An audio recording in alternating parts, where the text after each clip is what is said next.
So I feel like back in the day, cheating on somebody and getting away with crimes was just so much easier. There was no Find My Friends, there were no text message logs, no cameras around every corner, your significant other wasn't able to keep up with you 24/7, and you could just lie about your entire life to the person that you were cheating with. You had men out here with 2 separate families for decades. In contrast, these days there's about 1,000,001 ways to get caught in 4K. So if you are thinking about cheating on someone, you should honestly just do both of yourselves a favor and just break it off before you seriously hurt somebody. Especially when you're a person of status, whether that be online or within your local community, it's important to maintain a good reputation in the public eye, and cheating is really just never a good look. I say all of this to brace you for the story that I have today. Yet another fallen soldier has been caught in 4K, not for living a double life,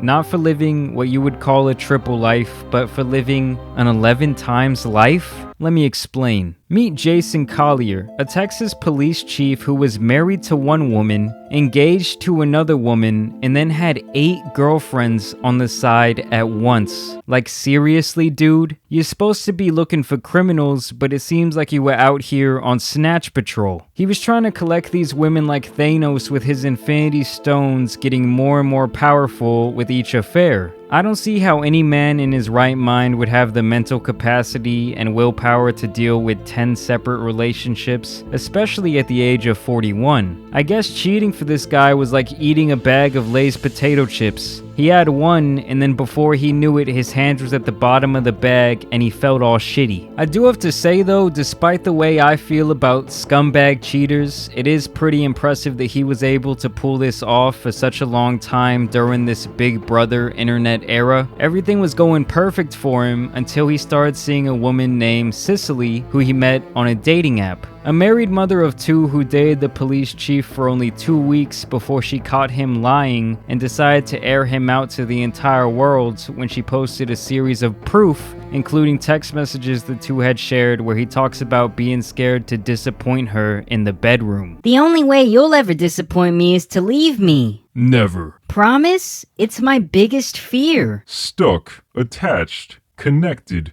bonded forever. Little did she know this man was sweet texting in the digital ear of so many other down bad women. These 2 shared many text messages that I would not consider normal for only dating for a few weeks. Talks of marriage and whatnot, but I guess those single mothers move fast and they get attached quick. The idiot also used his real name and age on his dating profile, which in my opinion was a huge mistake. His bio talks about not looking for friendship and not looking to hook up, basically posing as a single guy looking for a serious relationship. He would tell these women that he and his wife pictured here had been divorced for over 4 years, despite the fact that in reality she thought they were in a loving marriage. And for those curious, yes, she did file for divorce after this news went viral and she was contacted by this Cicely lady. And the whole suspicion actually started when she had posted a picture of the 2 of them on Facebook after a nice dinner, and one of her friends asked for his name, saying that he looked familiar and that she knew his wife. This is the same woman who ended up sending Cicely all of these Facebook screenshots where he wishes his wife a happy anniversary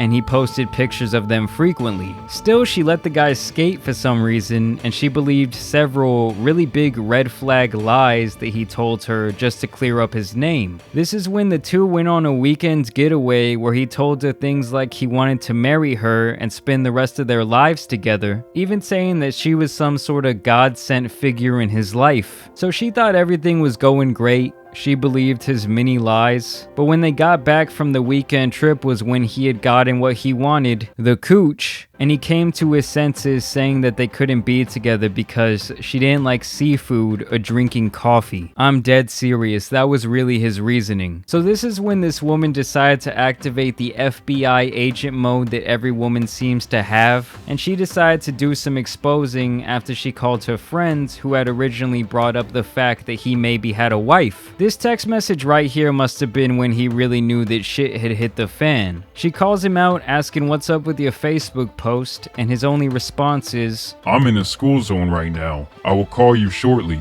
Which, dude, you're the police chief. What's gonna happen? You're gonna have to give yourself a ticket? This was when she felt like she had all the evidence she needed that this man was in multiple relationships, and she posted all of her screenshots on the police department's public Facebook page. Ouch. But Cicely wasn't done yet. She then got into contact with the wife, of course, and then this other woman, Christy, who also thought she was engaged to Jason Collier. That's a fucking checkmate right there if I've ever seen one. Also, imagine having a wife and kids at home and you're out shopping for wedding rings, dropping down on one knee and all that shit. What a scumbag. And the police department took immediate action, putting Collier on administrative leave and then eventually forcing him to resign and actually arresting this man for the fake documents he was creating regarding his fake divorce. He used the same lines on every desperate woman, and I bet this guy had hundreds of girlfriends in different little Texas towns. Where he really messed up is trying to mess with a local woman. And I just really don't understand why he stayed married if he wanted to live this sort of bachelor cop lifestyle. But hey, now he's been caught in 4K and he lost it all.